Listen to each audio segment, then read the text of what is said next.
think we all would like to live in an environment that's positive and encouraging, but sometimes that's not the case, right, Miss Bailey? Absolutely. And I don't know how realistic it is to always have a positive environment, but absolutely that's the goal. Good. Well, so we're going to talk about this from a family unit perspective because you are the professional. Bailey Payne, you are a board certified behavior analyst. And Correct. Yep. yeah, I love it because I think these things sometimes just go unspoken or addressed, right? Sure. Let me ask you, why did you want to go into this field? This is a common question in our field because I think that everyone's pathways here are always so different because being a behavior analyst isn't something that a lot of people know about.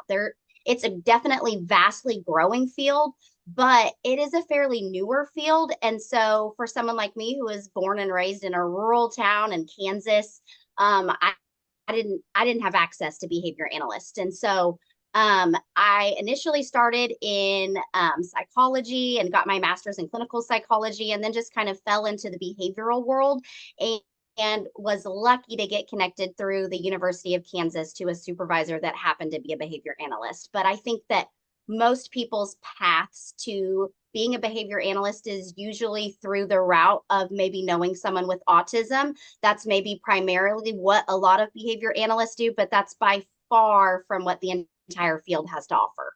Okay. Well, that's a good introduction. Now, why is it common now, based on what you just said, than before?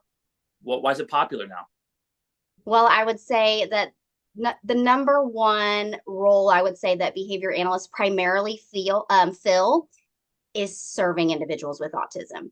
And Okay. right now, the prevalence rate of autism is 1 in 36. So the need for behavior analysts right now is growing, growing, growing. And it is a fairly newer field. And so it is just because of that alone is continuing to grow. Okay. How many families would you say in general, out of 10, could use your help? I think that every family would Right. benefit from the knowledge of a behavior analyst, right? Because really what I have to offer is being able to evaluate an environment to understand why behaviors are happening. Who doesn't want to understand our spouses, our significant other, our families, our own children, our students, everybody that we encounter? If we have an understanding of behavior, we can just interact with people and navigate this world in so much more of a successful way. Right. So really, it's a lack of communication in part. I mean, it's just I guess that's definitely a part of it, but more so just a lack of understanding consequences in the environment and what triggers behavior, what maintains behaviors, and then just understanding the why behind behavior. But 1,000% communication is a humongous part of that. Okay. I appreciate that. So we're going to outline briefly. We're not going to put all your information out there. We're going to touch base on the several lessons that you have for individuals looking to obtain more information. But let's talk. Let's start with lesson one: establishing the problem and layering the foundation for behavioral change. What does that mean? So essentially, establishing the problem. You know, initially, when I dive into this topic, I kind of just lessen the blow of let's establish what's a problem versus what's not a problem. I think that for educators, especially parents, we can get hyper focused on things that maybe is actually developmentally appropriate. You know, nobody behaves perfect all of the time. I'm not a perfect person, and I am not always proud of my own behavior, right? And that's just a part of being human.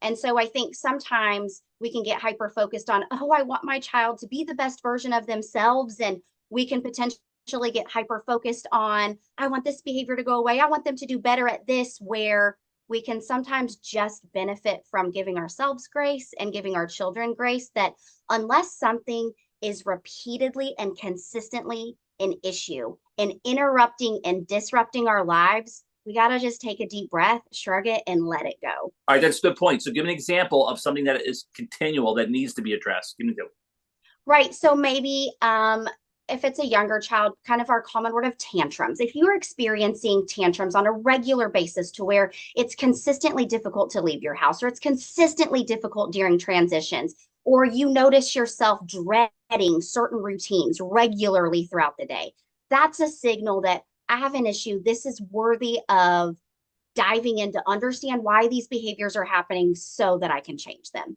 That would, constitute a genuine, probably challenge in a household and worthy of changing that behavior. Because when we dive into changing behavior, it's actually pretty challenging. There is no quick fix for changing behavior. It's a marathon, it's a journey, it's a process. And when to understand behavior, you have to change the environment. And we're a part of the environment. So really changing behaviors is all about habit changes of everyone in the environment, which is so insanely challenging. And so I think we can overanalyze behavior and hyper focus on things. But if you're going to dive in to really change behavior, we want to make sure that we're able to do it in a meaningful way and where actually the change is necessary. Okay, so I know there's many levels of ages, right, as we go through our journey of life with our families.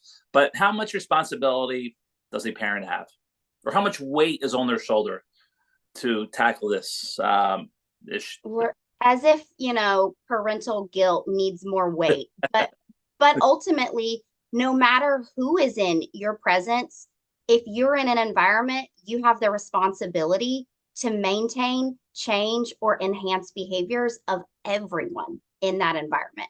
So, us as parents, there are some things that make it extra challenging, like neurodiversities and certain diagnoses and different cognitive levels.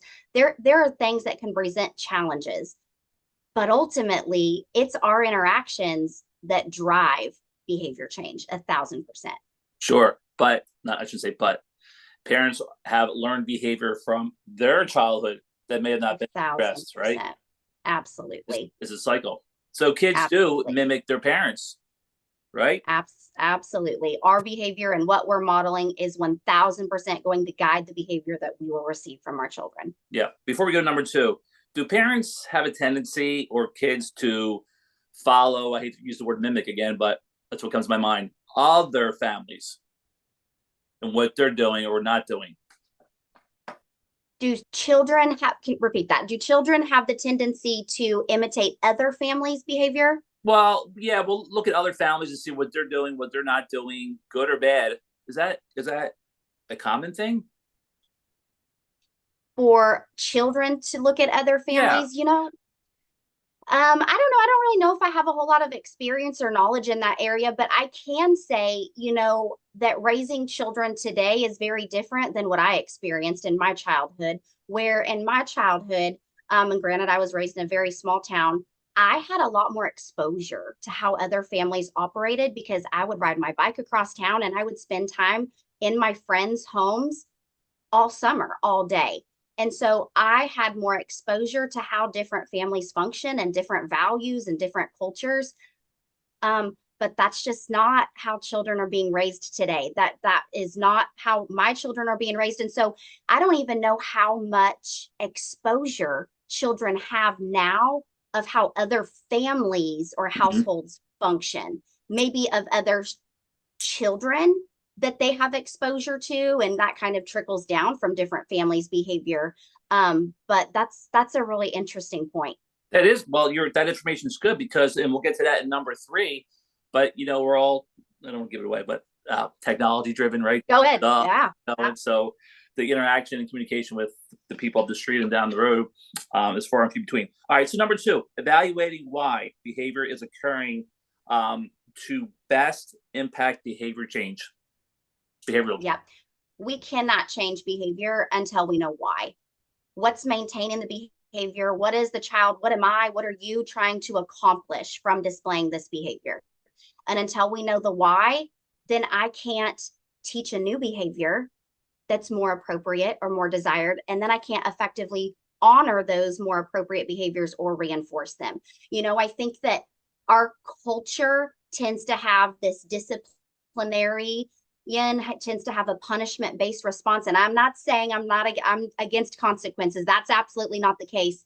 But if you only punish a behavior, what's going to happen is a new undesired problematic behavior is going to resurface and replace that problematic behavior until we teach a better way to accomplish what you want or what you desire. And in order to teach a new and better way, we have to have that behavioral understanding of why is my child behaving in this way so that I can change it effectively. Can you give us an example? Yep. So let's say that I ask my child to go brush their teeth. And let's say that my child falls to the floor, screams no, maybe throws a toy, maybe some type of a protest that I don't want to go brush my teeth. And so let's say that I put my child into timeout for that behavior. We don't behave that way. That's not appropriate. Well, the reason why did my child display that throwing themselves on the floor behavior? To escape, to avoid brushing their teeth. Mm-hmm. And my consequence, my punishment of putting them in timeout actually further delayed and gave them more escape from brushing their teeth.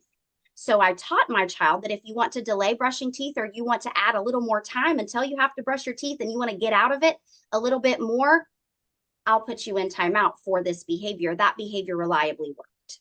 Interesting. So I can't effectively change anyone's behavior until I understand the why. Right. Okay. So let's go further into let's go to a teenager. Sure. Give me an example of something like that in a teenage world. Yep. So let's just say that I've got my teenager.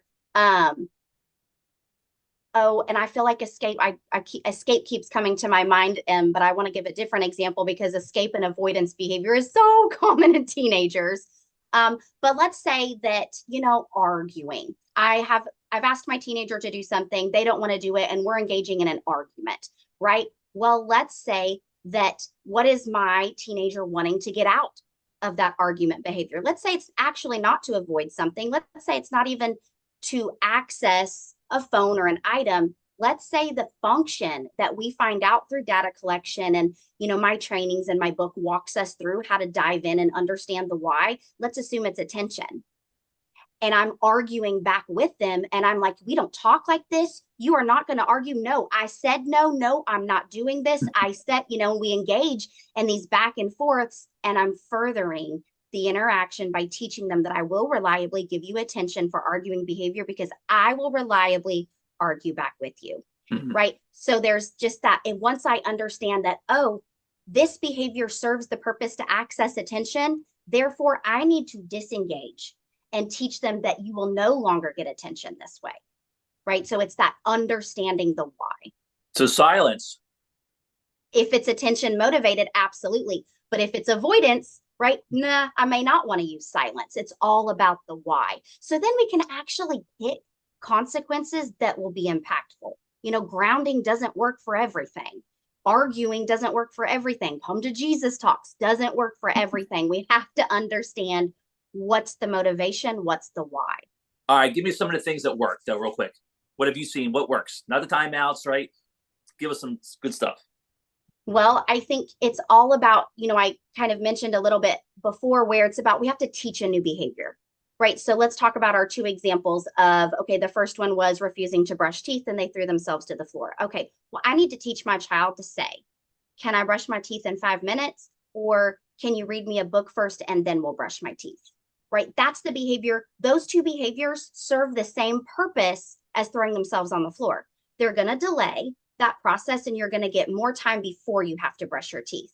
So they serve the same function, but it's a lot more appropriate. And I'm more willing to honor those behaviors and reinforce them by saying, yes, and you can have 5 more minutes. I'll reset the timer. Yes, I'll read you a book first, and then we brush your teeth. And then I reinforce that, right? Or let's say the arguing. The reason behind that was to access attention. I need to teach my teenager, hey, if you want to argue about something, let's debate. Here's some topics that we could practice debating. Let's dive into it. Let's practice debating. We can practice arguing. Or, hey, if you ever just want to sit down with me and have a conversation, you can say, hey, Mom, I'm irritated. I want to sit down and talk about something, but it might be a back and forth about it because I'm feeling upset right now, right? That's a whole lot more appropriate of a way to access maybe that back and forth type of attention that was motivating for that child. Wow, that's good stuff. What could be some of the topics that you can debate real quick? Right. Politics. That's so hot right now, right? But we won't go there. That right. never ends in a good conversation. Yeah. That's funny. All right. So, okay, let me just one more thing, and we'll move on from this one.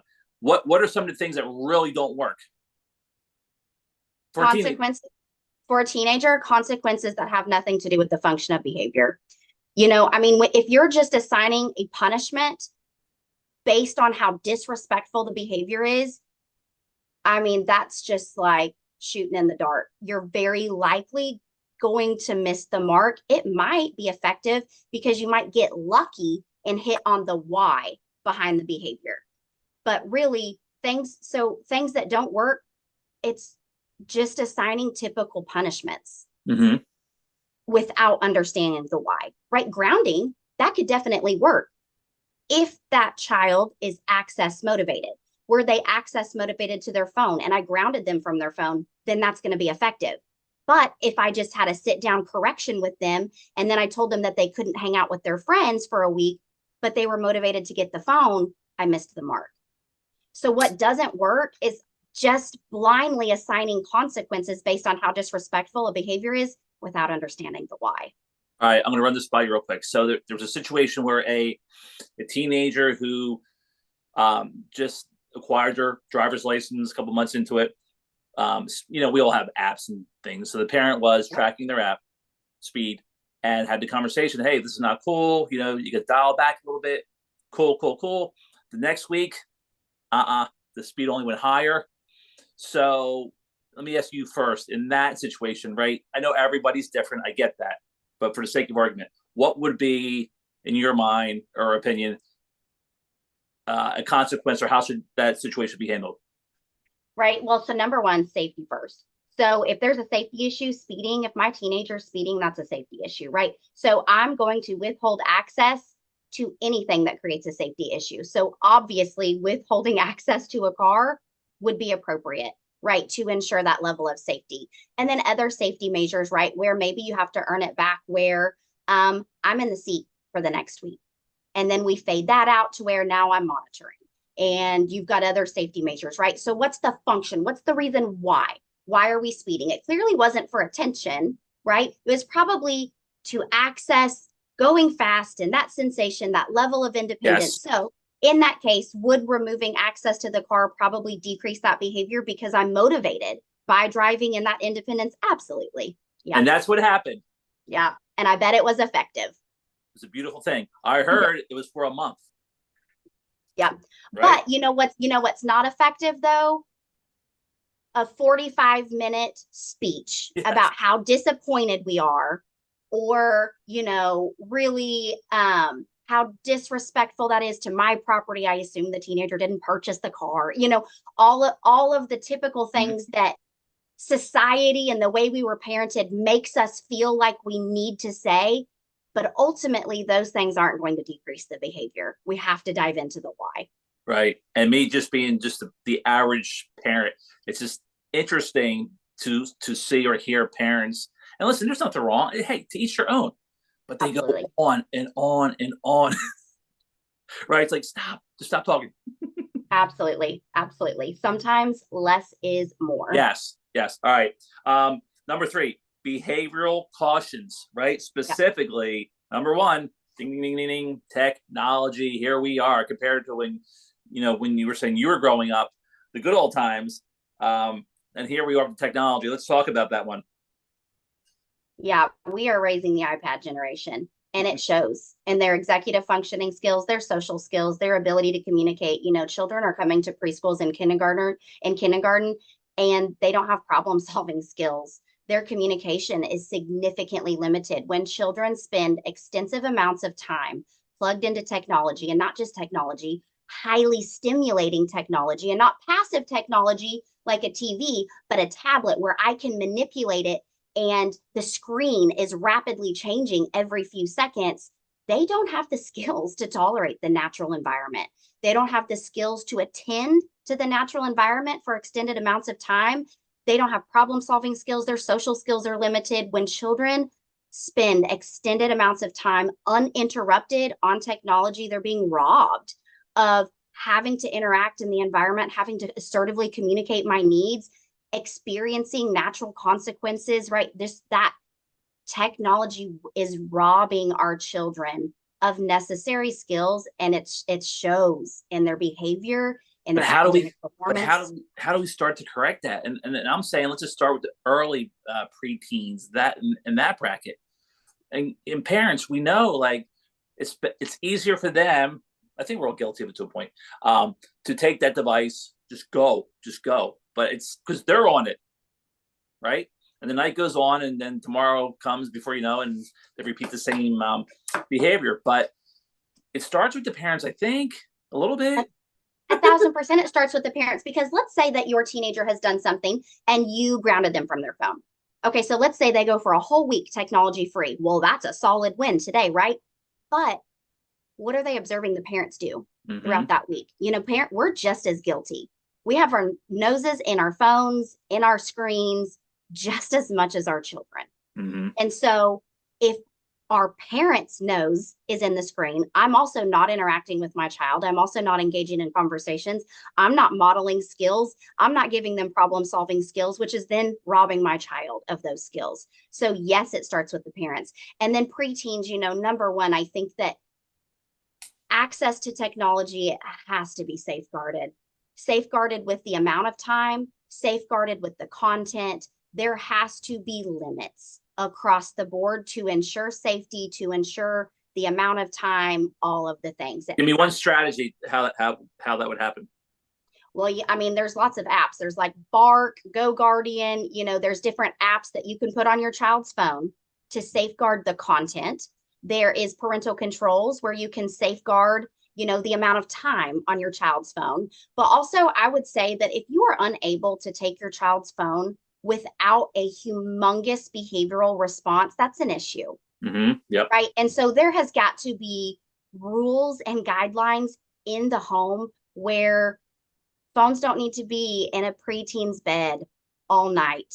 That's just not good. Right. And yes, sure, it can teach levels of responsibility. And if it works for your preteen, that's fine. Don't come at me. I'm just saying that when a brain is not yet fully developed, in a lot of homes with free access to technology, it is doing a lot of damage. Yep. To where, these rules and guidelines, you have to turn your phones in at dinner time. You need to turn your phones in at bedtime. The more safeguards you have in place with whatever works in your home, whatever works for you, the better.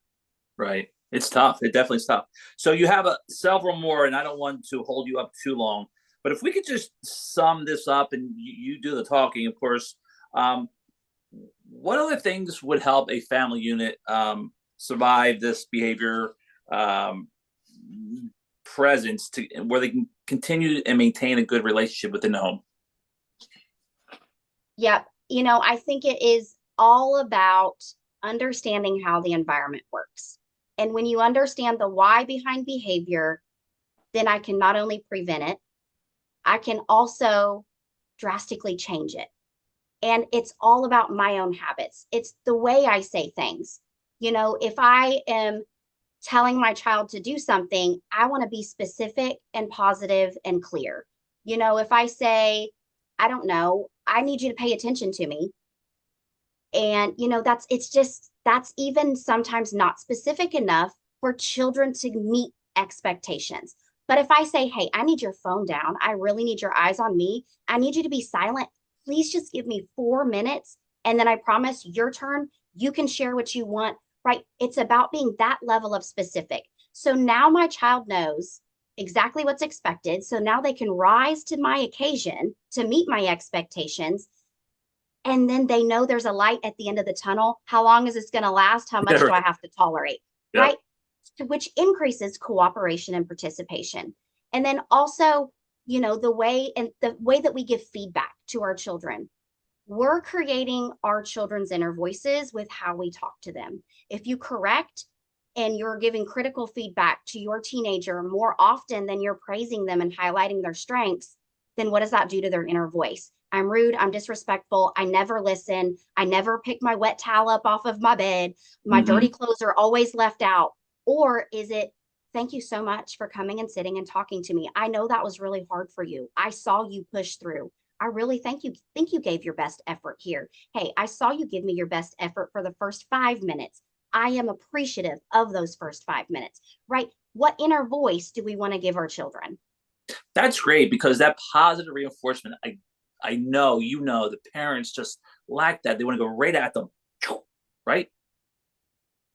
Yep. And it's easy. It's easy in a technology driven world, and it's easy with busy extracurricular activities. It's easy with tons of homework. It's easy with, I got a mealtime, I got home late, right? We have Yeah. such busy lives now. And especially, I've got work emails in my palm nonstop, where it is, our world is busy right now. And so when we get so busy, we only really stop to notice the problems, and we forget to stop and notice the good first. Because we're on a merry-go-round, right? Yep, I'm on the same merry-go-round. I relate. It's hard. All right. One last thing that I thought of: geographics, right? If you're living in a hustle bustle city life world, pick a city, or is somebody from where you grew up in Kansas, and what you're exposed to and your culture is way different. Absolutely. Right? If you took somebody from New York City, a family, like tomorrow, dropped them in Kansas, huh? Yeah. How do you do? What are we doing today? This is it. Yeah. Right. And vice versa. Absolutely. Absolutely. Right. Just that level of stimulation is very different. Yeah. And the culture and the values, I mean, geographic location impacts it all for sure. And so, and I think that that's okay. And that makes the world diverse and beautiful. Sure. And so we just have to find a way of what does work for us, what does work for our culture. And there are ways to make every environment more positive, more loving, more inclusive, to where I'm understanding the why behind the behavior to make that impactful change. Awesome. Bailey Payne, thank you very much. Please share with us again everything you do and all your services so we can reach out to you if need be. Sure. So my name is Bailey Payne. I'm a behavior analyst. You can find me at www.baileypayne.com. I primarily am passionate about giving realistic behavioral strategies to educators and parents.